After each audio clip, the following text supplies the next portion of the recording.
अभी घोषामहल विधानसभा की परिस्थिति देखिए कि बीआरएस को अभी तक कोई मर्द नहीं मिला कि घोषामहल विधानसभा से लड़ा सके।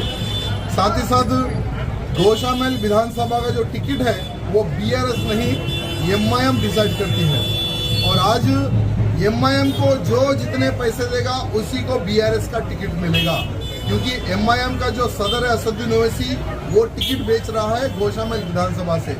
तो जो व्यक्ति जितना पैसा देगा उसको टिकट मिलेगा घोषामहल विधानसभा से। साथ ही साथ असदुद्दीन ओवैसी को आज सारा मुसलमान एक चैलेंज कर रहा है, खास करके पुराने शहर का, कि क्यों नहीं तुम राजा सिंह के खिलाफ एमआईएम कैंडिडेट खड़ा करते हो। तो उन मुसलमान भाइयों को मैं कहना चाहूंगा कि असदुद्दीन ओवैसी साहब की पार्टी में कोई मर्द नहीं बचा जो मेरे खिलाफ चुनाव यहां से लड़ सके ये एमआईएम पार्टी से।